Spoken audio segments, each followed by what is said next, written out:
What up, what up, what up? We got a new all-access show here, HBCU Spotlight with my man Cam Dailey. What up, Cam? What's going on, B? Not much, man. Excited to show some HBCU love today, man. So, just going to start with a little HBCU education, so to speak. For those that don't know and even those that do, we got 107 historically black colleges and universities. So HBCU, that's what it stands for, Historically Black College and University. Got 107 of them with more than 228,000 students. So definitely a lot, serving a large population. 56 institutions are private, 51 are public. So that goes to all levels, like we talked about before we started. That's 2-year level, that's 4-year level. We're going to bring on a couple guests on the show to talk about the inside of the HBCU life. We'll talk a little bit about some of the standings and how some of the teams are doing basketball-wise here in a little bit. We'll talk about some of the notable people that have gone to HBCUs. So we have our first vice president, Ms. Kamala Harris, went to HBCU.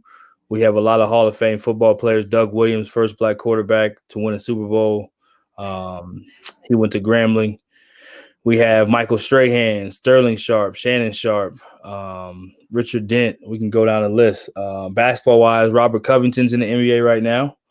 He went to Tennessee State. I believe Anthony Mason as well played at HBCU. Avery Johnson, Bobby Fields. So I'll pass that over with those two to Cam to do a little tribute to a coach he played for and talk about those two guys too. Yeah, definitely, man. With the whole HBCU experience, I think the reason why we're doing this show is to just, give spotlight to them, because a lot of times you don't see HBCU stuff on ESPN, right.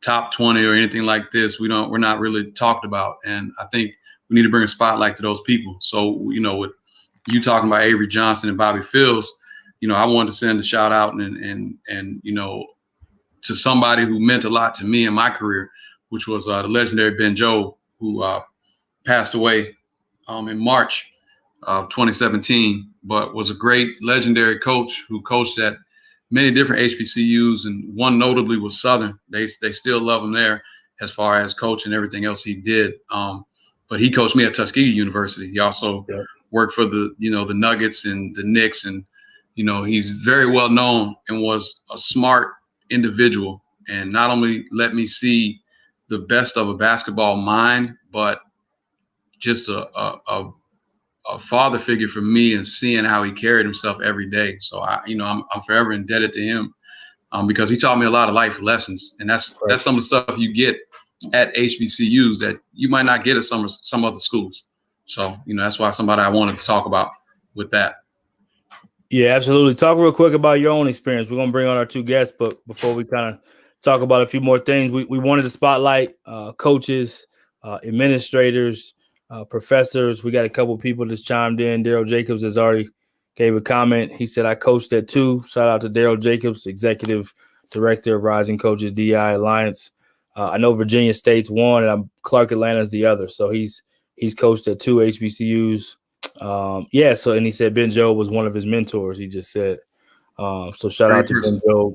Yeah. Once again. So talk about your experience real quick before we bring on our guests at the HBCU level. I went to junior college for 2 years, and I wound up transferring to a PWI, and then I left there and wound up. So real quick, for those that don't know, PWI, HBCU being Historically Black College University, PWI being a predominantly white institution. Yeah, so I wound up, Ben Joe gave me the opportunity to go to Tuskegee, Tuskegee's in the middle of nowhere in Alabama, but I'll tell you what, being on a campus with people from all over the world who look like you, talk like you, and had experiences like you is like none other. I always heard that, like, hey, if you want to get an education, not really play sports, go to a PWI. If you want to, go for anything else, go to HBCU to kind of get to know yourself. I would disagree with that, because I went to HBCU and had a great experience at Tuskegee University. Right. I wound up meeting many lifelong friends, seeing at football games, like the celebration of life and everything else, like there's none other. If you've never been to a HBCU football game or a basketball game, you got to go, because like Tuskegee University and Alabama A&M, like rivalry game is crazy. Like Alabama State, and you got anybody in their conference coming in where like the band is playing, people are in there dancing, screaming and yelling, the cheerleaders are going at it, like, and they're athletes just like anywhere else, you know. And I would say even at some of these HBCUs, you have guys who are more athletic, and their coaches kind of have their hands tied behind their back as far as like the money thing. I might have one assistant or two instead of the 3 or 4 at like a PWI. But I had a wonderful experience. Right. I loved it on the court and off the court. I love going to like Kentucky State's, you know, Lemoyne Owen. We played at Fisk for their homecoming, you know, because Fisk didn't have a football team. So, you know, Ben Jobe coached there. So we went there for their homecoming. I mean, the gym is standing room only. The band's in there playing, it's sweaty. You know, you're coming out for a timeout and you're resting your back on somebody's knees like a fan who's sitting there, and they're screaming and yelling like it's none other, man. It brings chills to your body. And I would recommend everybody to go to one of those schools and see a game. Yeah, I think the just as schools come to mind, games come to mind. You know, I'm from Texas, so that PV Prairie View Texas Southern game is a big one. There's so many of them, but you know, for those that have seen the movie Drumline and with Nick Cannon, it kind of gives a little bit of an insight to how big of a deal the bands are. You know, the bands are. I don't want to say as big of a deal, but probably as big of a deal in some cases, maybe even bigger deal than the athletes themselves, because of what kind of flavor and flair and just elite level coordination to what they do. So that I think that part we'd be remiss before we bring Coach on if we didn't talk a little bit about the Battle of the Bands and how big of a deal that is. And not only that, but the fraternity sorority life is a big deal on HBCU campuses, talking about the yard. And then lastly, academically, I think it goes something that I want to say, and I'll let Coach talk about this too, but I think there's a perception that almost everything is less than, whether it's academics, athletics, but the academics at HBCUs a lot of times are in certain specific areas that they specialize in are almost better, if not better, than a lot of other universities, whether that's private or PWI or whatever it may be. So I know, like, for example, at Prairie View, I know engineering is a huge thing in that A&M system. So I can speak about my little bit of my experience, but I think those three things, academics, the bands, and then that fraternity sorority life, is something that is a big part of the experience that people don't give enough credit to. Yeah, I mean, I can tell you like this, man. Like when they used to do the 100 Black Men and they do the football games here at the Georgia Dome, like back in the day when the Falcons weren't so great, you would see more people in the dome for like the FAMU Tennessee State game or something like that. Right. And people would stay after the game was over to see the Battle of the Bands, like all these bands coming out there. So it's like a big party, man. And you're right. Like Morehouse has a school of medicine. Tuskegee was known for, you know, veterinarians and stuff like that. So we're just as powerful, man. We just need to bring more light to these type of universities and schools. Yeah, absolutely. And to piggyback that last point before we bring in Coach, the reason why people went to the football games was for the Battle of Bands, because the football wasn't always great. Let's just keep it real. So the Battle of the Bands was the event. People would literally get there halfway through the second quarter knowing I'm going to, because that's the part of the event. So without further ado, we're going to bring in Coach Dawn Brown, head coach. If you do not know about Coach Brown, you are in for a treat, because she is elite of the elite. She brings the fire. So I'm looking forward to having her on. Coach Dawn Brown from University of Arkansas Pine Bluff. Coach, what up? Hey, what's up? How y'all doing? We're doing great. First, you got to tell us about the hat, Coach. You got to tell us about the hat. Coach, I'm woke, Coach. I'm always on 10. I keep my head on a swivel, Coach. We ain't sleep around here. We woke. We up. I love it. I love it. I love it. I'll let Cam get it started. Yeah, well, first off, I mean, the first time I met Coach Brown, like your energy was like you on 50. So I was like, man, I got to get to know her, talk to her and everything. And then I checked out your first game. Well, I don't know if it was your first game, but I checked out your game with Arkansas Little Rock. Arkansas State. Arkansas State. I'm sorry. Yeah, Arkansas Mhm. State. And I saw the way you were on the sidelines, like so passionate, stomping your foot. You could tell you bring the energy out of your girls, and they highly, highly respect you. And that was a great win for you guys. And I've noticed here, like we talked, you're 2-13, but I really don't look at the record. I look at the coach and the person and what you do for people, on and off the floor. So with that being said, coaching and going to a HBCU for you, can you give us a little bit of that experience for you? Because you've done both. You went to the HBCU and you've coached at a few too. Well, I must say, I thank you all for having me on the show. Yeah. This is amazing. I feel like I'm on like First Take or something. You are. Like, You are. This is big time right here. But yeah, I'm a product of an HBCU. I graduated from Jackson State University in 2005. And it's everything and a bag of chips for what you all have already described, the experience, from the band to Wednesdays, hump days on the yard with the DJ always, the DJ's playing on hump day.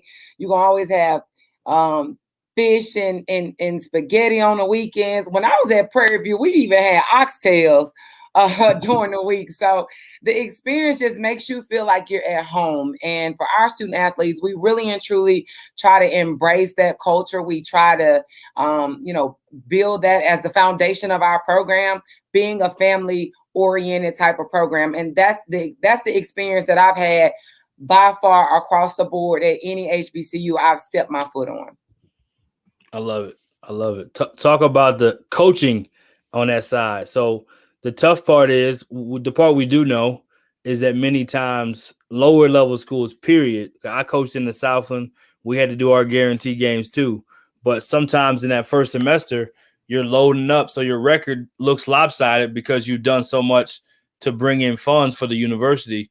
But after that, you get to conference play, and it goes down. And there's a lot of schools that have beaten.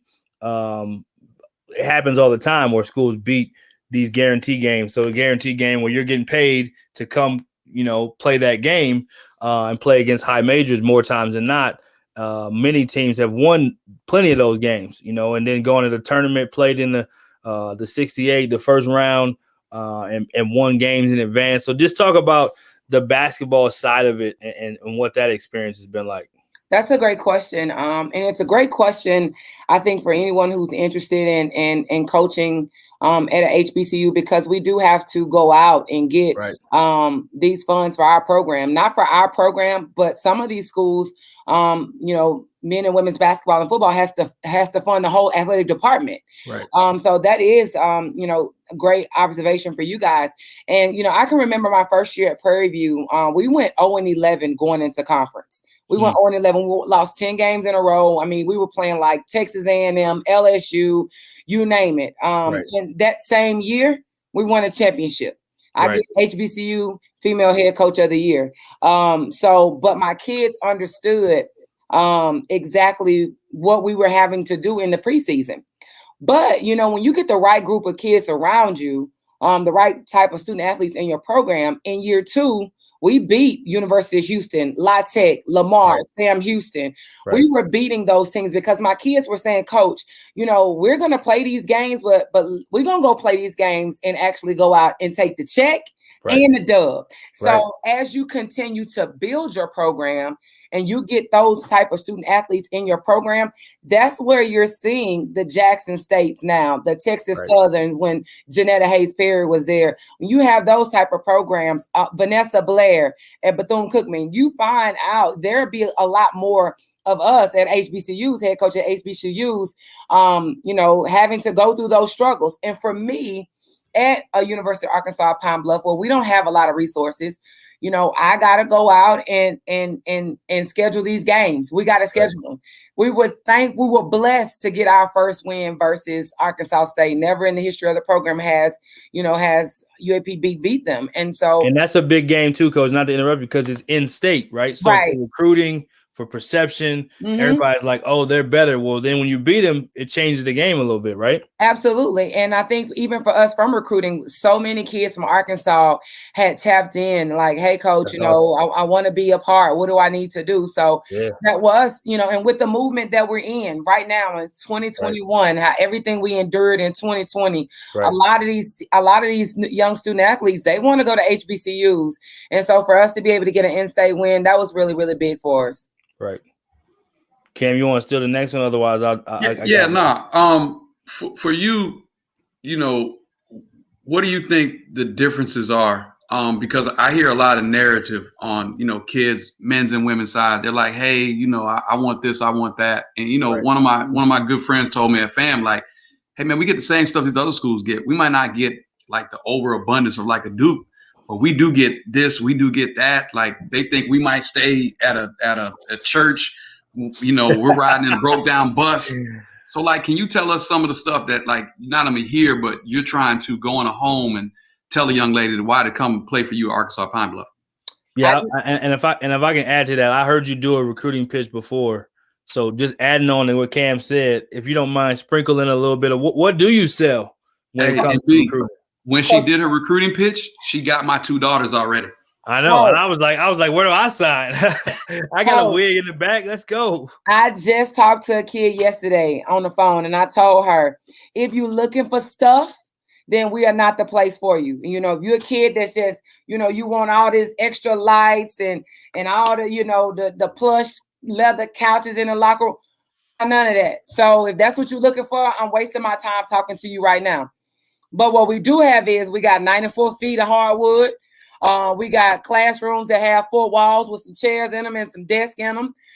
We got a cafeteria that's going to feed you. We got some nice mattresses in the dorm where you're going to be able to sleep.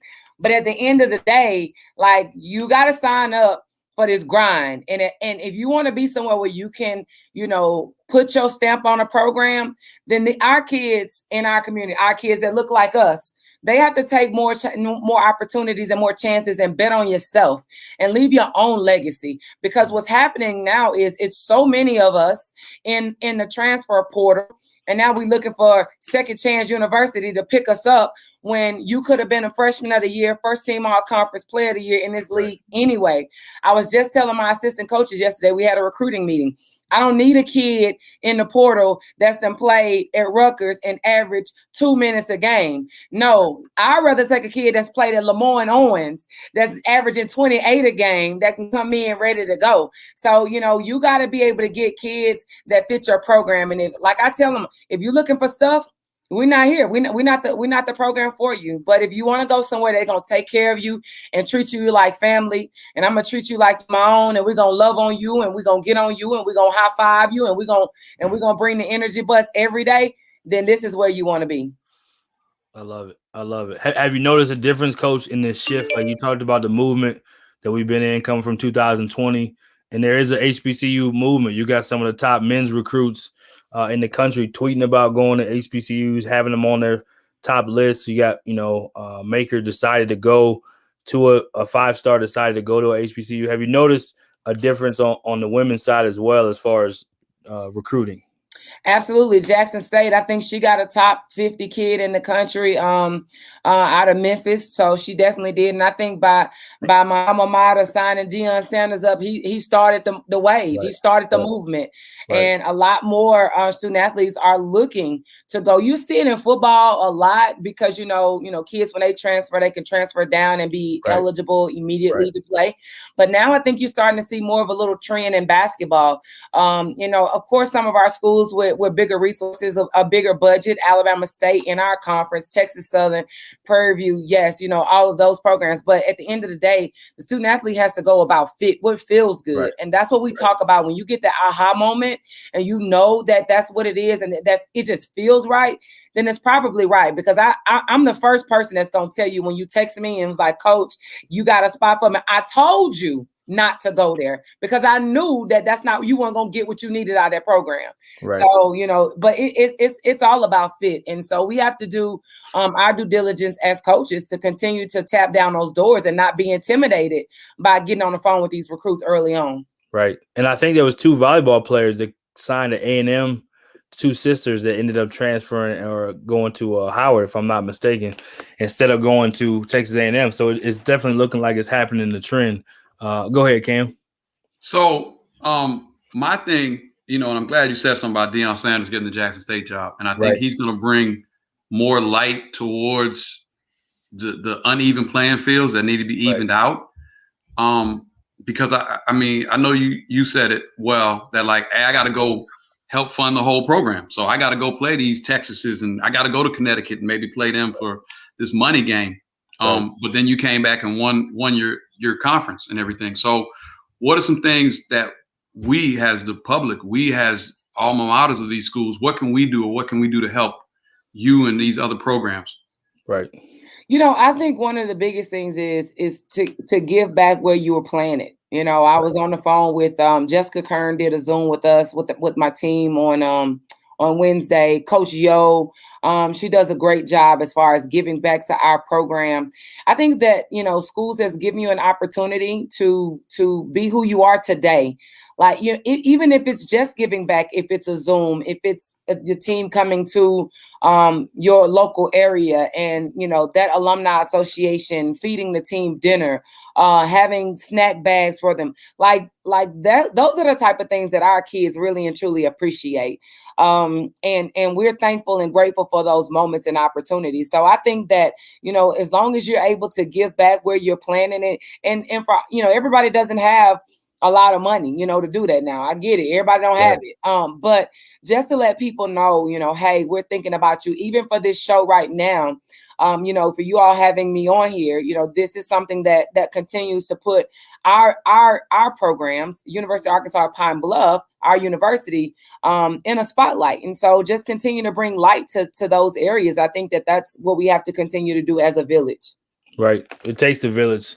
Some of the people that we read these names off earlier, but Puffy Combs, Taraji P. Henson, Samuel Jackson, Oprah Winfrey, our vice president right now. So many powerful, influential leaders and impact people in the country and in our world have gone to HBCUs. So I'm curious for you, what would you just want people to know maybe about, like, there's misconceptions everywhere, right? And we all have to fight them, but about the HBCU experience, whether it's athletically, academically, socially, whatever it may be, or even at your particular university, what would you just want people to know more about the truth versus the perception, right? I was on the phone with an administrator the other day, and one thing that I think that if I could bring light to anything is administrators have to peel back layers. I want to talk to like the administrators, right? Let's talk about it, right? Let's do it. Administrators have to peel back layers when they're looking for candidates for these jobs, because I was reading in a blog at one point when I left Prairie View. I won 4 championships in 6 years that I was there, and I was reading a blog about a job or something, and somebody wrote something about, like, did you see her record or something like that, and you're looking at records and you're automatically like counting people out because of their record. Right. They very well may have dominated in their conference, but going into you finishing like your year, you may be at 500 or you may be less than 500. Right. And a lot of times you got to go and get big dollars. So it's not like you got to go and play, for me, like an Arkansas State an in-state game. In-state right. games, we don't get any revenue from in-state games. But if I had to go and play a Mississippi State, I got to go play the top 25 team in the country to get the bag. Right. So I just, I encourage administrators to pull back layers to actually see, that coach, to see how good of a fit it could be. Because you look at it, I mean, do they have an operational budget, a third of the operational budget for the job that they're applying for? Right. How are they getting it done with the things that they have? And for us, I never really focus on the have-nots. I tell my assistants all the time, sometimes you're going to have to spend your own money to go out recruiting. Sometimes it may be 2 months before you get your reimbursement back. Sometimes you might not get it back, but it's okay, because at the end of the day, you got to invest in you. Mm-hmm. And just as a coach would go out to pay, I know when I let me tell you this, when I got this job here, I spent $375. I spent $375 to print this thing right here to give everybody a copy when I came in on my visit, for my interview. So I'm gonna spend $375 to bet on myself to get a job. I'm gonna spend the money out of my pocket to continue to help my program grow. So that's one of the things that I think that we have to continue to do is you got to keep grinding. You got to hold your head up because you are good enough. And for places like Arkansas Pine Bluff, a Mississippi Valley, schools like that, like, you know, we have to stay encouraged because we got to go and get the money. When I was at Prairie View, I only had to bring in $60,000 a year off of guaranteed money.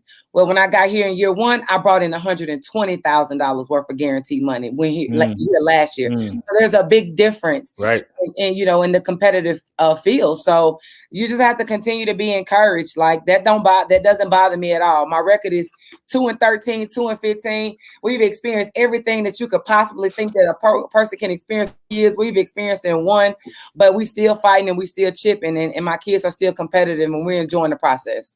Hey, so Coach, I got this for you.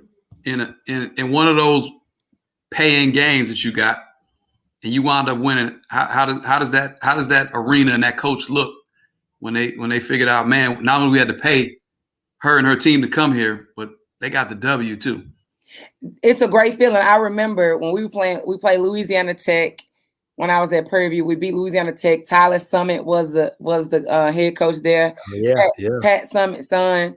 And I think we beat Louisiana Tech by 15 or something. I was walking around there, what my check? What a check. My kids want the check. My kids want to see the check. And that's what they were saying. Coach, no, we want the check. Because we know we're finna get some new gear. We finna get something. We want the check. So it's a great feeling. It's a great feeling. Let me tell you, I don't feel bad looking for the check because they don't feel bad trying to schedule me with an automatic dub. No doubt. So for those that don't know, the concept behind or the way it works, the bigger schools, they want to secure a win. So in their mind, they're paying a smaller school, not just Arkansas Pine Bluff, but it might be another school. Any school that's smaller than them, they want to pay them to come in so they can get a win. So when you can get the win and you're the team that got paid, you get both, right? And you're going against the odds. So almost like an NCAA tournament feeling when you can steal one of those games. Without a doubt. Coach, before we let you transition out, not just yet, but tell us a funny story about just anything within the life, anything that's happened as a coach, maybe or maybe even something during the pandemic at home with your family, whatever it may be. Just give us a little something to the sense of humor side of you, because we know you got that side too. It ain't all just grind and passion. You got a good sense of humor too. Coach, you know, I put you on the spot. You're on the hot seat now. You're on the spotlight, but you're also on the hot seat. Coach, you know what? It ain't no shame in my game, Coach. My wig done fell off in practice before. Coach, I done snatched it off in practice before. Coach, I done snatched it off one day in practice and had to steal. Coach, my kids talking about, Cabral, what? I done snatched it clean off my head and I done coached them through it. So, you know, I think that's probably the most memorable moment because my kids weren't expecting it. And I'm always doing something to try to keep them laughing. There is never a dull moment in practice unless we, you know, just running or something, but I'm always bringing the energy. So I know I've been in a drill before and my wig done fell off, and Coach, I know I've taken it out one time and had to coach them up. So that's the day that we live in now. So it's okay. I love it. Coach, you got one more? Yeah. Just for me, just tell everybody what makes you so special as a coach, and what will make a kid want to come play for you. Yep. That's a great question. I treat my kids sincerely like they're my kids. You know, we put our arms around our kids. We constantly tell our kids that we love them. We look in them in the eye and we're telling them that we love them. And I had a kid to tell me a kid's parent told me, she said, nobody has ever treated me like that. You don't really hear a coach saying that I love you. You always, you know, it's always been, you know, what can you get from them? Like just making this a one-sided thing, but we let them know that we love them. We always, you know, there for them. I've had kids, grandparents die. I've flown to California just to go to a funeral. I remember Shamaya Brooks, one of my incoming freshmen, when I was at Prairie View. I flew to Georgia just to go with her to get her meningitis shot. So, you know, when we talk about, you know, you got to be a village and you want these kids to run through a wall for you, you got to love on these kids, because a lot of times they're not getting that from their parents. I mean, it is what it is.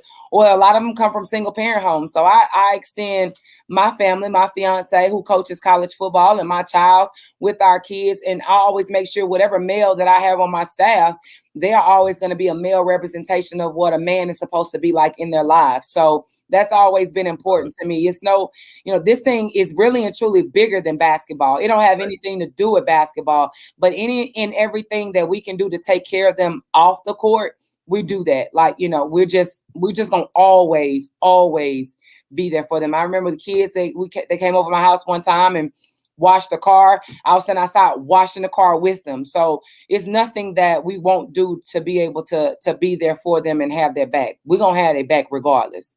And you know, one thing I can say too, Coach, and I know you can go with me on this too, is like going to a HBCU, the friends you have for life, like, is none other. Like, my best friend I met, we played together at Tuskegee, and like he and I are like inseparable. We still talk every day.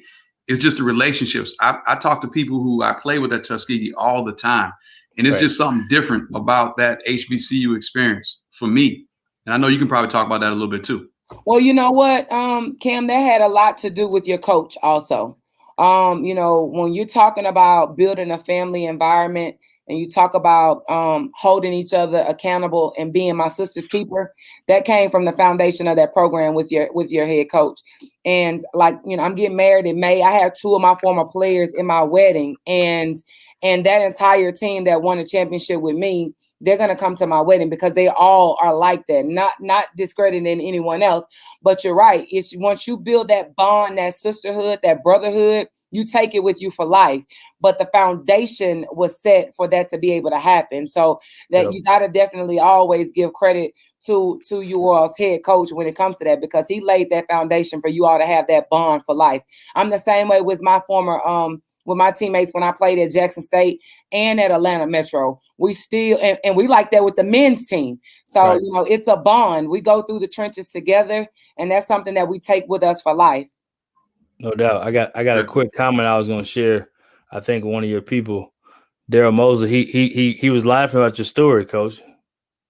That's your story with the wig. He was laughing at your story, so I had to show you. The people tuned in. The people are tuned in. Somebody else said, thanks, everybody. Good job. So just want to let you know, the people out there are listening. They're listening and they're hearing you. So I appreciate that. Thank you. And I don't know if I needed to enter. Did you all know Stephen A. Smith? Stephen A. Smith, Winston-Salem. I don't know if my phone was breaking up, but Winston-Salem. He graduated from Winston-Salem. There you go. There's another one. I love it. Yeah, because they're doing some on ESPN right now. Like every other Friday, they do HBC. Yeah, okay. Cool. Appreciate it, Coach. No problem. Yeah. Anything else you want to leave us with before we let you run back to your squad? Is anything you want to say before you go? And appreciate so much you coming on. I really appreciate you all always giving me an opportunity to be here and to tune in. You know, it's crazy because, you know, 2 years ago, I mean, I wouldn't have been here, and our mentorship, our bond that we've established, I really appreciate it, because a lot of people, you got to continue to reach out to the people that's in your circle or the people that you know that need you. You know, I think, you know, Jessica Kern reached out to me. She was like, Dawn, I'm just checking on you. How are you doing? So just continue to check on your people, knowing that this is a hard time for everybody that's going through. We're all going through it. Right. So I just appreciate you all. I thank you. Anything that I can do. I'm very, very grateful. Thank y'all so much. Thank you, Coach. Best of luck. I'm looking for a point guard. I need a point guard. So y'all know any point guards out there, let me know. She got to have some motor, and her energy has to match mine. Oh, we know. She got to be on like 5 Red Bulls to be with you. I got you. I appreciate it, Coach. Be safe. Good luck the rest of the way. Thank you. Yeah, awesome stuff, man. Dawn Brown is a coach I could let any girl of my daughters play for, just with her energy and the way she cares. No doubt. Great human being.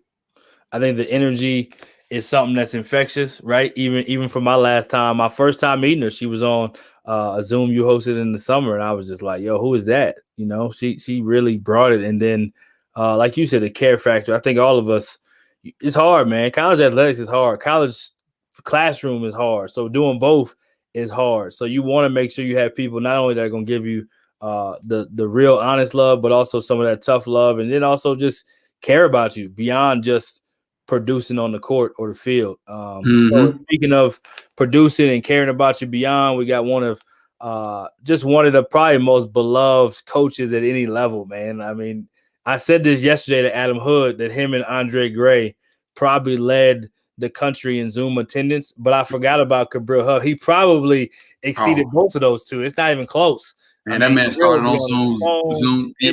Oh yeah, he 5 a.m. to 1 a.m. He know he's sending out the Zooms for other people to get on the Zooms with him. So just a connector, just a great human, and excited for him to be living part of his dream. He coached at an HBCU as an assistant and as an ops, and now he is head coaching at an HBCU at the college level. So we're gonna bring in the one and only Coach Huff. Coach Huff, what up, man? Man, why y'all let me follow Don Brown, man? I don't know why y'all did that, man. You know, she brings the energy, all the juice. It's a setup. It's a setup. And you got it too, though, brother. You got it too, man. I'm glad to be on. You know, first off, we just want to let everybody know that, you know, Coach Huff was named the head coach at Voorhees just this year. Yep. Man, if you don't know his story or what he's done, like, reach out to him or just follow up. I mean, he's coached NBA guys, won state titles, been successful at the college level as an assistant, like Burton said, as an ops guy, cares so much about kids, is a heck of a coach and a heck of a friend, and somebody who, man, it's like you can't stop talking about Huff if you know him as a person. Right. Appreciate a real one. A real one. Yeah, tell us a little bit of the journey, Coach. Tell us a little bit about the journey you want to share with the people real quick before we start talking about HBCU. This part or the whole part? Which one you want? That's any part you want to share, man. This is your spotlight. You HBCU. I'll keep it short, man. So, you know, obviously, like Cam said, I was blessed to coach some guys. You know, it's all about Jimmys and Joes, not X's and O's, and they helped lead us to a state championship at St. Francis. And I wanted to dive into getting coaching college basketball, and Mark Byington took me under his wing to be his ops guy at Georgia Southern, and was able to work with some great guys down there, including Coach Byington, Coach Tim Kane, who's at Murray State now, Coach Larry Dixon, who's at South Florida, Andrew Wilson, who's with Mark Byington now at James Madison, and then got the opportunity to work at HBCU. You know, as a graduate of HBCU, Morehouse College, to go back and work at a HBCU meant a lot. Right. You know, work at Alcorn State under Montez Robinson, to work with Terrence Chapman and Alex Ireland, who's now the head coach at Dalton State. It was a great year, man. We were able to take a team that hadn't won in about 12 years, and we finished 500, second in the conference. Even on APR, if anybody knows what that is, which that's tough. We had to raise over $500,000. I was listening to Don talk about how much money she had to raise. So it was a real struggle, but we got it done. And then got a chance to come back to high school and coach at Duluth High School. Coach Adam Flagler, who's playing for Baylor right now. Devin Evans, who's playing for Omaha, Nebraska. And then went to Holy Innocents, which I think really talks about, you know, destiny over destination. I really went to Holy Innocents thinking that was where God had planned for me to be. And God had other plans for me, knowing that Holy Innocents was an Episcopal school, and bringing this opportunity here at Voorhees, which is an Episcopal college. And here I am, the head coach of Voorhees College. So I try to keep it quick for you, Brian. But that's a little bit of my story, man. No, that's perfect. That's perfect. I'm gonna pass the cam and let him take the next one. Hey, so Huff, talk about with you first year as the head coach and everything that's going on with the pandemic and everything else, and also being an independent. How hard or tough was it for you to schedule games, and then we looked at your record and you lost, 4 games by a combined 13 points with the new team that you took over, trying to implement your way. So how has that been for you? It's, I don't want to say a struggle. It's been a process. People don't understand, and I got the job late October, early November. So with all that being said, you've got to build a team, you've got to keep a team together, and you've got to schedule. So think about what other teams are thinking about. Oh, they just hired a coach. They don't really have a team. Let me schedule. So some of the guys that we played, whether it's Middle Georgia State, who's 10-4, they had knocked off, number 7 ranked team in the nation, whether it's Talladega playing those guys who are ranked in the top 10 in the nation, whether it's playing Edward Waters, who's consistently always good, whether it's playing Dalton State, who had won 30 games last year. You're going to have to go against some big guys, especially as an independent in your own independent conference, where a lot of the teams in our independent conference decided not to play during the pandemic. So you had to go find some games, and a lot of tough games. But, people may not see it right now, but our team has gotten so much better from it. Like, we've grown from that very first game, kind of losing in the last 10 seconds to Dalton State, 77-75 on the road, to where we were, last night, going toe-to-toe with Middle Georgia State at their place. And a lot of these games have had to be on the road, Cam, and that's been another tough thing. We've logged probably over 60-some-odd bus hours. We had a stretch. We played 5 games in 10 days. So it has been a progression to where we're trying to go. And then a lot of things that other people don't know is that we didn't get our guys on campus to January. We've been following strict protocol, but our campus didn't open back up into January. So we didn't practice. We didn't play. I didn't get to meet any of these guys, returners or anything, until January 4th when we got on campus. We did some Zooms, but it's nothing like having that practice time. And so I think really what we're going through right now is just what normal teams go through at the beginning of the season. They usually get a month to get their team together, know who likes to play with each other, know where people like the ball. We're doing it on the fly, playing games. But I'm so proud of our guys, man, how hard they play. Anybody who's seen us play, they can tell you how hard we play. We may not get everything right as far as execution, but we leave it out on the court. So that's just a little bit of the, I don't want to say the difficulty, but the struggle and the progression we've had during this pandemic. Gotcha. Hey, so for me, and then for you, I know you're just there at HBCU. You went to HBCU, so you know the experiences we can have and everything. But the question to you is, I know now being a head coach, a lot of people have probably been hitting you up, talking about they have players for you and everything else like this, because they just think like HBCU or NAIA, Voorhees is just under that level. But I think a lot of times, a lot of people haven't seen like what goes on in these schools. So kind of talk about the people who've been calling you and, trying to get in your ear, send you players and stuff like that. Well, I listen to everybody, Cam, because you never know when you can find that diamond in the rough. But they've got to understand that even at this level, NAIA, HBCU level, you've got to have guys that can help you win. And this level is no different than Division I. There are guys here that can hoop. There are guys that are playing NAIA who were maybe last year playing at a Division I level. Dalton State last year had Kevon Tucker, who had been at Wofford and another place, East Tennessee. There are a lot of guys like that at the NAIA level. There are guys who are 25, 26, who are on their second chance trying to live out their dream, who can play at this level. So I think what has to happen, and what high school coaches especially have to understand, or not just high school coaches, trainers, AAU coaches, is that at this level, and even at any HBCU level, you can't send us your 5th, 6th, 7th best guy on your team. That's not going to help us win. What you're really doing is that you're telling us you want to get us fired. You got to send us your top guy or the next guy on your team. And that's been our biggest thing, is what I've been telling people, is that what the pandemic has helped us with, especially here at Voorhees, is being able to get one of the top 3 guys on the team, because it has changed the outlook on things and how people can recruit.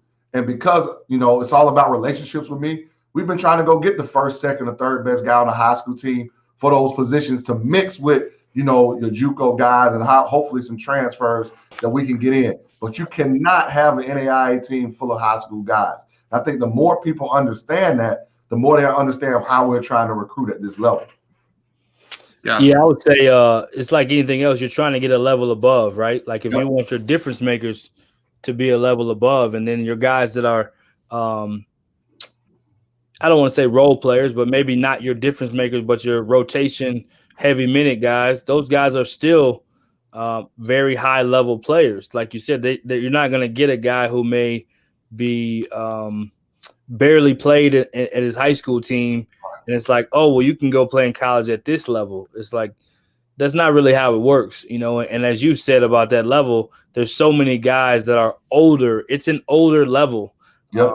There's a lot of older players. It's hard for freshmen to come in at that level because there are grown men that have been at 2 JUCOs, redshirted a year, went to a Division I, got a year back, got a waiver, you know what I mean, got 3 kids, you know what I mean? So it's a different level. It's a grown man type of level. So I think just the concept of if you're at a low major, you're trying to get mid-major players to be your difference makers.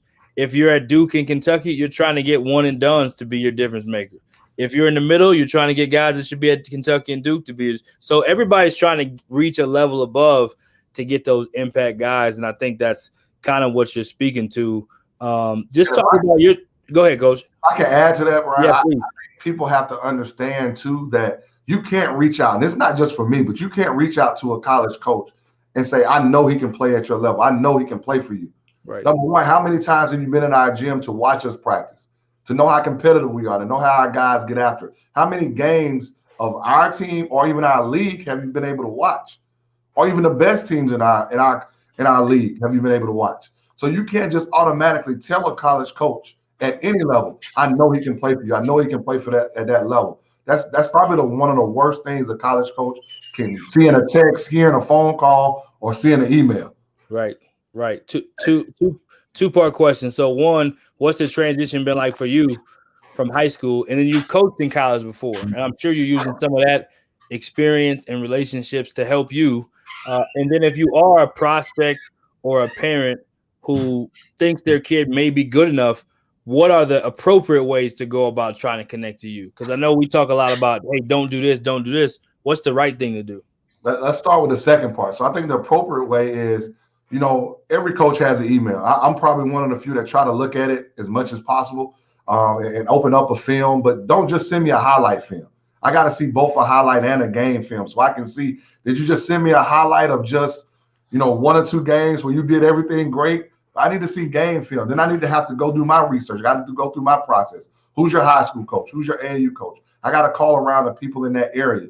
You know, there's some people in South Carolina that I've reached out to when I first got here, when I first wanted to get on the scene about who do I need to contact? Where do I need to go? You know, I've probably been to about 20 high school gyms just in my time period this year. And some of it is not even just so I can recruit the guys who are coming through for next year. It's just so I can build those relationships.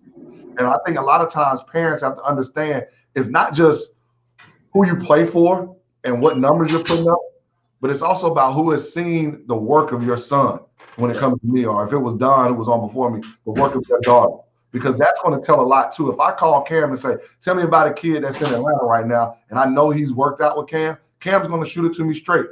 Coach, he can do this, he can do this, he can't do this. Is this somebody I want to bring into my program? And then if I go back to the first part of the question, the transition, I mean, it's been a whirlwind, to be honest with you, Brian. I mean, I got down here the day after Halloween, and I've been rolling ever since then. I think probably the biggest thing that has helped me is that we didn't start until January. So I was able to take November and December and be out on the road a lot to just look at kids at different levels. At that time, couldn't look at a lot of JUCO kids because they weren't really going at that time. Could look at a lot of high school kids. So it helped me in a situation where I'm a little bit different. I think if I can go steal me some high school guys that are better than this level, then I got to go get them. So I was able to steal me some high school guys who I feel could play at a different level. And that came from the time period from November to December. And guys who I had maybe saw earlier, some relationships I had before. So that was the whirlwind part. And then you get to January, and I looked up and I said, man, it's February 12th today. We done played, if I include the scrimmage, we done played, 10 games, 9 games, something like that. We've been on the road. Like, we got in this morning at 2:30 in the morning, and we just had practice before I got on here. It has been a whirlwind, man. But I'm so excited. I'm grateful. Like I said, we've got great people down here in little old Denmark who really love Voorhees basketball. Coach Mitchell before me did such a great job of helping establish and keeping this thing going of what's here and the tradition of basketball, along with our women's coach, Coach Glover, and our athletic director, Ms. Johnson. So really excited about where we're going, excited about this time. I can't wait till I have a full season, though. I'm not going to lie. Well, I can really get these guys in August. We can get some preseason work done and more time in the weight room, all that kind of stuff. Yeah, and I would imagine, Coach, before I pass to Cam, I would imagine you going after those freshmen who are higher level than yours necessarily, kind of like we talked about, is probably so you can have some continuity and have some building blocks to have some stability going forward. Is that pretty accurate? It's really accurate. You know, you want to have guys that you want what your style is, how you want to play, and to get those guys to come in early. You know, we love length, athleticism, basketball IQ, shooting ability. So if you can get that packaged up in a high school guy that you can continue to develop, then why not take them if you can get them? Especially, you know, I'll tell anybody, this is a different time period. Right. Like, you can get some freshmen right now at different levels, not just NAIA, Division II, lower level Division I, that you normally probably couldn't get just because of the transfer portal, because of seniors getting the extra year. All that is tied into it. And all players getting their extra year. Everybody gets to come back. So that means there's not as many availability. But Cam, go ahead, man. Hey, so Huff, I've been talking, Brian and I've been talking a lot building up to this show and everything. So I've been trying to school the young guy on a little bit of HBCU love. No doubt. So tell Brian about the typical Friday when you were at Morehouse, man, how you walked over to Spelman or Clark on the yard, because I've been trying to tell him about Tuskegee and homecoming and stuff like that. Talk about your days at Morehouse. I would almost say take me through the whole week. Hey man, I was just Thursday was probably when it started. It would start with Thursday, man. You were trying to make sure you had saved up enough absences so you could take an absence sometimes on a Friday, so you could get out to the strip. And what the strip was in the AUC is that strip along James P. Brawley Drive goes from Morehouse Gym all the way through Clark, all the way up to the Northside Drive where the Georgia Dome, what is now Mercedes-Benz is. So this strip goes from Spelman through Clark all the way to the Woodruff Library, which is the library for all of the HBCU. And then back then it would go all the way to Morris Brown. Okay. So you sat on that strip and you could see everything you needed to see, brother. And if it was warm outside, Lord knows you wanted every class to be over by 12. I'll just say that. Hey, they had the DJ going. Like I remember like this, man. Homecoming came, and every Friday at Tuskegee, it's like they bring the DJ. He goes at the top of where the cafeteria is. He's at the top of the building DJing. Everybody's out there stepping, partying, whatever's going on. So like I remember homecoming. Joe told us like, Wednesday, guys, we're going to get hotels in Montgomery for like y'all. We'll bring you back on Friday after practice, but because I know y'all gonna get missing. So like you said, every Friday, like we had practice at 1:00, but on Fridays, if we didn't have a game, we didn't have practice till 5. Because Coach, no, we're not walking in until after the yard is over with. Yeah, it's like I've been trying to tell people, like the experience at an HBCU, man. Woo. It's totally different, man. You talk about, if you ever see a picture, they have some aerial shots of Morehouse's homecoming. They call it Spell House because it's with Spelman. And that street from Spelman behind the football stadium, BT Harvey Stadium at Morehouse, and you can literally not move. They're tents, and it looks like ants everywhere because there's just people everywhere. I mean, you talk about that. I talk about my time at Alcorn State and Wednesdays in the cab. That's when the DJ came at Alcorn State. See, that's why I said you got to take me through the whole week. Man, it was live, man. It was so that experience at an HBCU, not just those experiences, but the people that you meet, the people that are going to take care of you. You know, I think about our admissions director here, whose name is Cam McLean. He graduated from here at Voorhees. He's from Louisville, Kentucky. He said he wouldn't have got through college if it wasn't for the people in career services. So that lets you know those people knew his name. No matter how many people we had on campus, they got him through. And now he went from being a student here at Voorhees to being our admissions coordinator here at Voorhees. Those are the kind of things that happen in an HBCU. You're not just a number. And I tell players that I'm recruiting, you're not a number. You're actually somebody. They're going to know your name. They're going to probably give you another nickname that you didn't have before you got here. And you're going to go by that nickname except when you go back home and see your regular friends. And it's going to be the time of your life. And I think that's the only thing that's missing right now at a lot of HBCUs because of the pandemic. Yeah. We're not getting that full HBCU experience. So hopefully when this thing it gets over, you know, that we can get back to that, because it's something that on any campus you talk about, whether it's Howard, whether it's Voorhees, right, you know, whether it's Morehouse, whether it's Tuskegee, it does not matter, whether it's Alcorn State, Mississippi Valley. That HBCU experience is one of a kind. Hey, so hey, B, hold on. Let me put him on the hot seat. Let me put him on the hot seat real quick, though. B. We need that. We need that. We need a hot seat right now. So, Huff, what is it going to take to get Voorhees versus Morehouse? Ooh. Grady Brewer to say yes, because I want that right now. Oh, yeah, well, hey, you heard it here first. You heard it here first. Grady Brewer, you're on the clock, 24 hours, baby. It's like like a Woj bomb, just. I mean, who else would you not? Why would you not want? Why would I not want to play my alma mater? Why would I not want to play the most illustrious HBCU in the country for producing black men in Morehouse College? Why wouldn't I want my guys to see that? I'll go play in Forbes Arena. Why not get them to experience that? They get to see Atlanta and they get to play Morehouse. What better atmosphere than that? I love it. I love it. You heard it here first. I love it. Tell the people about the band experience, the fraternity experience, and the academics. I always feel like those are some of the things about HBCU life that that people don't know the full story on. So tell us a little bit about those three if you had to break them down.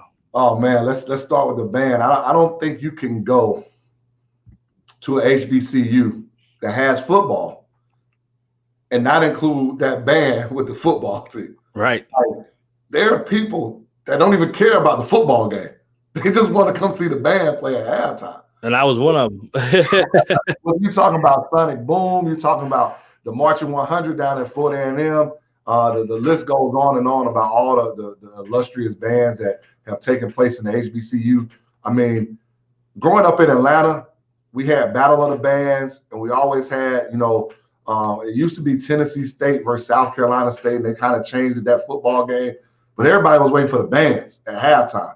I mean, that was a life right there. So you talk about those bands, you talk about Greek fraternities. I think about Voorhees campus, and we look out to our campus on our residential, our academic side, and we've got plots of land for each one of those Greek fraternities where they've got their grill, they've got their markers, and that's where they go out and congregate. And I think when you go to a HBCU and you get involved with a Greek fraternity, that creates another brotherhood or sisterhood in addition to the school that you went to. And I think that's a big part of HBCU life. And I think that's what plays a big part as these young men and women continue to grow and become adults. That becomes another way for them to network and get where they're trying to go, along with the school that they're go to. But I think the last thing that you talk about is academically. And I think a lot of times people look at HBCUs like it's a step down when really it's a step up. You know, you got to think about the academics at a lot of these HBCUs. They were founded because we had no place else to go. Right. They weren't letting us in PWIs. So we were given the first class and best educations that we could. And that hasn't changed. You know, I talk about Morehouse and the things that I learned on that campus. I don't think I could have learned anywhere else. Right. It helped produce me to become the man that I am today, whether it was as a liberal arts school, having to take a religion class, having to take a music class, along with being an English major. Those things can never be forgotten. You know, that's why we have who we have in the White House right now, you know, and our vice president who went to Howard University. Right. That education piece, never look down. If there's any student athletes or students, period, listening to this, right, never look down on the HBCU education. It's just as good as any other education that you can have. Your class sizes may be a little bit smaller, but I guarantee you that professor knows just as much as that professor at the University of Georgia or the University of Kentucky or University of UNLV. Yep. Hey, you know what, Huff, I'd like to ask you about too, man. It's a misconception, man, that, you know, I get upset a lot games and stuff like that, because in the SWAC, in the MEAC, in the SIAC, you know, all that stuff like that, like, we have so many great coaches who coach the heck out of basketball, and probably X's and O's are better than some other coaches we're not going to name. Right. But it's like when those coaches make a great call, it's like the announcer's like, yeah. But when somebody else makes that same call, it's, he recreated the wheel. He's the greatest coach. And I think that also puts in our mind frames for our kids that, man, Coach Huff can't coach. Yep. Because when he got that from the other coach. You know, like I've seen Rob Jones. I watched Norfolk and Coppin State play. Rob Jones and Juan Dixon were doing a great job with X and O's, and they played 4 times this year against each other. I watched Jackson State and Southern. I think both those coaches were doing a great job. It's like we have just as much knowledge, but it's talked down about so much, and it's not shown on the Sports Center anywhere else. That's where our kids think, and that's what the adults think, to call you and say, "Hey, he can play at your level, Huff," because we've never seen your level. Right. But you need to come watch it, because if you go to a Morehouse Clark Atlanta game, I bet you'll steal some plays from those guys or see some stuff. You go to a Voorhees game, you go to, like a Alabama State and Alabama A&M. These coaches can coach. So talk about that for you, Huff, now being an HBCU coach. I'll start to go back to my time at Alcorn State. And you're going up against the Andre Paynes at Mississippi Valley. You're going up against the Jackson State coach. You're going up against, all those guys who were coaching in the SWAC. And you just sat there and you realize how good these guys were and what they were able to draw up and how they were able to get their guys to execute. And I don't think it gets shown enough love, partly because we aren't on TV enough. We get the 1 day a week on Mondays. That's all we got. And so kids and people don't get the chance to see that. So I would say, if any coach, player, trainer, if you are in a city or close enough to a city with HBCU, and even during this pandemic, if they're allowing you to come watch practice, go watch it. Go watch a practice at an HBCU. You will walk away with a totally different mindset about what you think of them as a coach and what you think of them as a program. Because number one, they are experiencing some things that most schools at a PWI are never experiencing. I just used my time from Georgia Southern to Alcorn State. At Georgia Southern, we didn't probably have to worry about, other than graduation, when our gym was going to be used. At Alcorn State, they were taking classes in our gym. You had to schedule practice time around your classes. That's different. So you got to understand what it takes, what these coaches are going through, how great these coaches are. My first encounter with understanding how good HBCU basketball was, I'm going to go back to one of your old coaches, Cam, was when Coach Joe beat Georgia Tech in the NCAA tournament. And I'm a Georgia Tech fan. And that's when my eyes were wide open, like, wait a minute, what am I missing here? Because I chose Morehouse over a lot of other places I could go play basketball and get education from. I chose Morehouse. And to play for Coach McAfee and Coach Brewer was assistant, they opened my eyes to a lot of stuff. And that's why Coach Brewer and I have a great relationship now. That's why a lot of these guys who are HBCU coaches, we have great relationships, because I understand the dynamics that a lot of people don't understand. How great a coach they are is not measured by how many wins they get. It's by how many young men and young women they're producing to be great citizens of this world. You look at a lot of times their records, especially at the Division I level. We were at Alcorn State. We had to play. We were on the road for 15 straight days. I'm thinking it was 8 money games. Portland, Indiana, Oakland, UTEP. Like the list goes on. You're playing all those games. So by the time you get to your conference schedule, your record doesn't look the same as somebody else who didn't have to play those games. Yeah. We've got to start putting respect on these guys' names who are coaching in these leagues and the job that they're doing. Yeah, I totally agree with you on that one, Huff.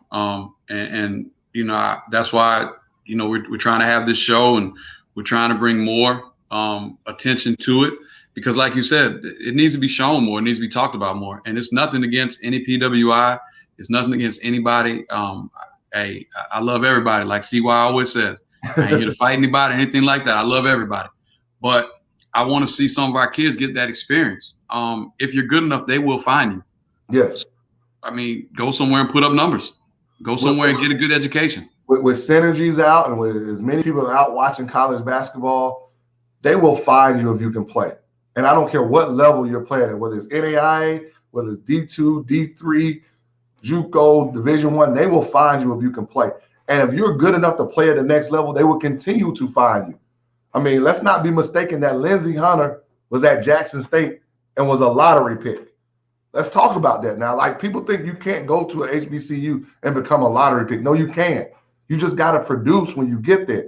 And we've got to make sure that we're not selling the wrong things about why they should come to an HBCU. Like I tell people who are trying to come to Voorhees up front, if you're looking for a fancy gym and a bunch of gear, then you kind of come to the wrong place. But if you're looking to get in the gym all the time and develop, then Voorhees is the place for you. Yeah, that's amazing, man. And the thing I can say too, and I ask you, is like, what can we do as a community more to help out the HBCUs as an alum, or has people just wanting to figure out a way, like, what can we do to help you out? Stay connected. I think Dawn said it earlier during her part of this show. Stay connected and give back. And giving back doesn't always require monetary value, but how are you connected, not just at homecoming? Like, what are you doing otherwise to promote your HBCU? We've got all these social media things. Start pushing out stuff about your program, about the school that you graduated from. And then if we do talk about money, I heard something during this pandemic that really stuck with me, because now as a head coach at a HBCU, we throw away money a lot of times. I hate to use the term throw away, but we give money or use it on minuscule things a lot. But what if you only gave $20 a month to your alma mater?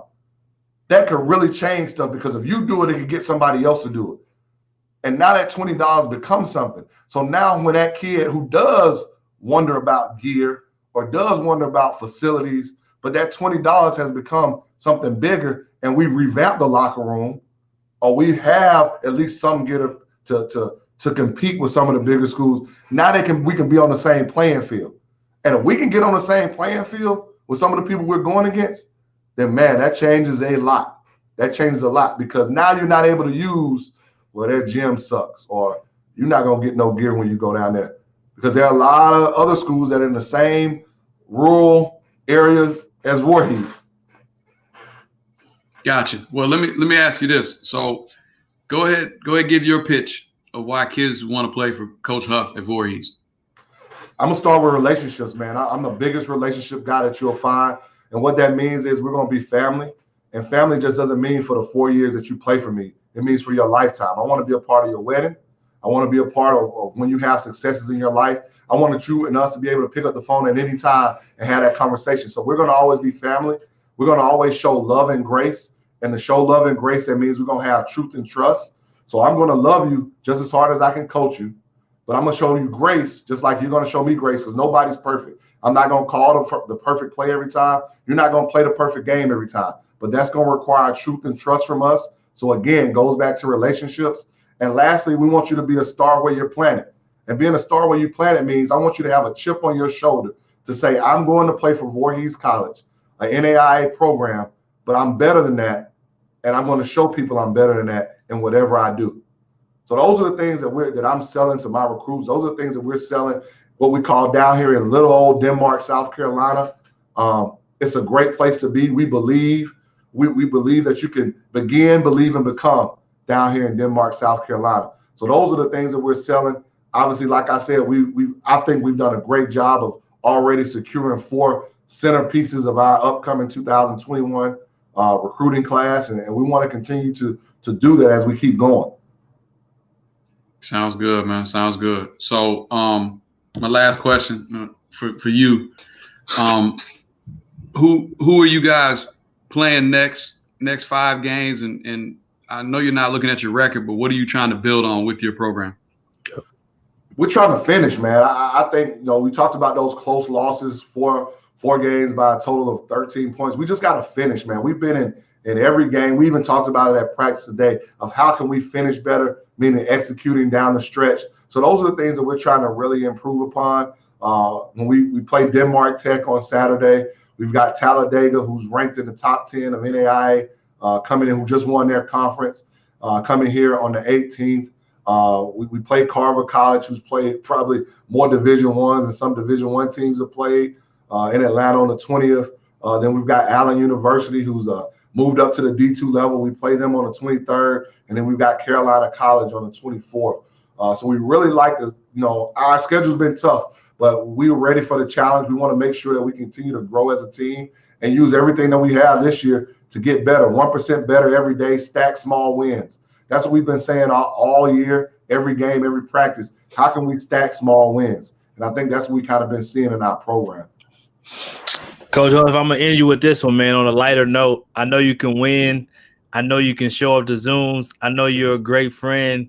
I know all that, but I don't know the funny stories. Tell me one of the funny stories behind the scenes of Cabral Huff's life. So I'm gonna give you this one. I think I gave this one other time. I take the job as a double at Georgia Southern, and Mark Byington is the kind of a guy that says, not gonna show you, just gonna expect you to get it done. Right. First game is at Illinois, Champaign. We got to go there.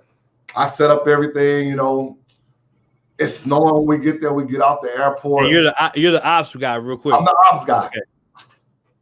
Larry Dixon says, "Hey, Coach, where's our bus?" I said, "Oh, it's coming. It'll be here." This little, it was smaller than the little buses that come when you get to the airport that carry you from one part of the airport. It was smaller than that. I don't even think the heat worked in there. We were all packed into this bus. And I remember sitting there like, I'm just going to get on the plane. I got fired. I'm not going to have a job. I don't know what to do. And I remember Larry Dixon texting me like, you better fix this, Huff. You better fix this. And it was the worst weekend to try to find a charter bus up in that area because it was like Father's Day weekend. They had a football game. So we literally had to get a different bus for every day that we were there. Wow. But I had to fix that thing. And I literally thought once we got back to Statesboro, he was going to tell me, all right, just pack your bags. You got to go. Like that was it. Like, so that's one funny story. Adam probably hates me to tell the second funny story, Adam Flagler. So I take the Duluth High School job. We're in the summertime getting ready for the season practice. It's our first practice. And everybody had told me Adam Flagler was our best guy because he was coming in as a sophomore, or excuse me, as a junior. Because he was already there, and I can't find him. I'm like, where is he? Man, Coach, the practice was so hard. Adam had hid in the locker room because he just couldn't get through. Like, it was that hard because we had the weights, we had the conditioning, and then we were on the floor. And I remember his mother calling me that night and said, "I'm so sorry, Coach. It'll never happen again." Adam was just like, I had never been through anything like that before. Wow. So I got one for you, Burton. Okay. Yeah, one weekend we did a camp, man, and I beat Huff every game, man. He was kind of sad, man, that whole day, man. I went 12-0 against him, man. The last game, Burton, I just threw my paper down for the kids I was coaching. I just walked off the floor, man. It's like dropping the mic. You just dropped the paper. And he handed it to me that day. I will not lie. It didn't matter what team I had. You couldn't get one? I didn't win one game versus Cam that day. Oh, hey, and Burton, I was doing I was just messing with Huff. So trick plays, everything. No, I wasn't even doing any of that, but Huff's team was scoring. He tried to get them all hype and everything. And I just stand up and be like, hey, do this. And I'd be looking at Huff, and my team would score, and I'd sit down and just cross my arms. Huff was he was telling Chris and him, hey, man, get Cam to the other court, man. I don't even want him over there. Hey, we always competitive in everything we do. So I'm saying you still want to win. And that's how we take every day. Like when we in camp, all right, how many wins can I get today? No doubt. But my butt that day, I think we went out to eat afterwards, and shoot, I couldn't even say that. I just had to eat my wings in silence. You had to pay for it too, probably, because you took all the L's. Well, he should have, but I don't think he paid for it. But he sat at the other end of the table. There was a bunch of coaches. We went. He didn't want to sit down there with me. I got you. Don't even talk about it, man. I'm just gonna eat my wings over here, man. But I love it. I've been knowing Huff a long time, man. I'm really proud of you, man. What you're doing, and I'm more proud of the men and women you put out and the love you pour into them than any win or loss you ever have in your career. I ain't known you very long, but I feel like I've known you for a long time. This pandemic felt like forever. I know, right? I got to know Huff, came on one of the Zooms I hosted before he was even with Rising Coaches or anything, and was just a good dude. And then we had a phone conversation, and it's I'm looking at the phone this dude sounds like he's saying some stuff like I would say. Wait a minute. Or he had some experience like I've had. Wait a minute. And so we just kind of got close and collaborated, actually sparked from Ryan Price and Cam co-hosting the first social justice town hall with Adam Gordon with Rising Coaches. And then Huff, you spoke on it, and I was like, it just felt so inspired by that, you know what I mean? And I collaborated with you to do our first social justice roundtable on Coach's Corner, and then the rest been history after that. We collaborated on that, and Next thing you know, we embrace us. I see you talking about embrace us. I'm like, yo, what's this embrace us thing? He's like, yeah, I got to tell you about it. And then next thing you know, I'm in the family now. So couldn't be happier for you, man, living your dream. And we talked about the NAIA level and what's that level like. And we made some connects to help you get some references on that. And I feel like we've been connecting on all kind of stuff, man. But I believe in you. I love what you're doing. And we want to keep celebrating and promoting what you're doing, man, because you're what's right about this business. You know what I mean? I don't care what level. I said the same thing to Mo Williams is a part of Embrace Us. He can coach at any level just like you can. So keep up the great work. Man, I appreciate both of you guys for your friendship, for what you meant. Like, whether it's a text or call, you know, we as coaches, we take losses, we take things personally, you know. Right. Text and say, just how you doing? What can I do to help? Means a lot. And then this platform, I'm a first Cam, your platforms during the pandemic. Absolutely. Meant a lot. You know, it started what we have right now. Right. You know, we had those HBCU coaches on to just talk about their programs. That got the ball rolling to what we have right now. And I think for you guys to continue to do this, it's going to be a beneficial, not only for us as coaches at a HBCU level, but for people to understand what HBCUs are about, other than what they see on a Monday night when it comes to basketball, or what they see, you know, when they do the Southern Grambling game around Thanksgiving when football gets back. Like, it's more than just that. Right. HBCU is a real lifestyle that can produce great young men and great young women. So I'm grateful for this opportunity. Yeah, Cam started this whole thing. He was doing an awesome HBCU roundtable this summer. I hopped on that and was inspired, and I called him right away whenever we decided we were going to do this network, my cousin and I, and was like, man, we got to do something for HBCUs and keep what you started going. So I couldn't agree more. And I think it's really big time what, you know, Chris Paul and the Undefeated are doing right now as far as, you know, the same thing. Chris Paul, even to the credit, during the bubble, was wearing his HBCU swag, different schools, showing Spotlight. I just think that's what it takes to make it a thing that's celebrated instead of a thing that's like a last resort, or, oh, if I have to go there, and, oh, I don't know much about this, so it probably isn't good. So we just want to keep putting that information out there. I do have a comment that you may like real quick. All right. Coach Anthony Fletcher says you always have some guys that you should recruit. Hit me up, Coach. Definitely. So Coach Fletcher is a championship coach in Dallas at a Dallas community college called Eastfield College that normally is nationally ranked. They're one of the highest scoring teams in the country every year. So, yeah, definitely want to look them up because they got a few guys that can get some buckets. Have bigs, I will listen. If you have bigs, I will listen. Hey, Don Brown needs a point guard. You need bigs. I love it. And I want to say that I think platforms like this are going to help us too, because HBCU coaches don't get this. You know, a lot of times bigger schools get the coaches podcast, or they get, you know, radio spots. A lot of times at HBCUs, we don't get this, no matter what level. So to have this, to be able for us to do this, you know, shout out to Mondre Allen. I think he had put a comment in before. He's able to do my podcast here at Voorhees. Like, those are big things that I think we need more of at the HBCU level. And this HBCU Spotlight is just the beginning of it. Yep, absolutely. Absolutely. Well, Cam, I don't know how we want to end it. This is the first one. So we got Huff on here. I don't know if we need to end it with him. We can. We might as well. We might as well end with you on here, Huff. So first off, we just want to say thank you to everybody. And we'll be back with, you know, weeks and weeks. This is on as long as people supporting it and want to listen to it, and coaches are ready to get on here. So we'll do more basketball coaches. We're going to do some entertainers. We're doing some moguls. We're doing business people. We're doing everything. We're going to do some football coaches because we're going to give more spotlight to that. Right. But with that being said, Brian and I want to take a moment of silence for all of our brothers and sisters who've passed, who've been, you know, like the John Cheneys, the John Thompsons, just everybody from this pandemic who helped pour into us. And we need to keep the light going for them. So if we could get everybody just to take a moment of silence for these people.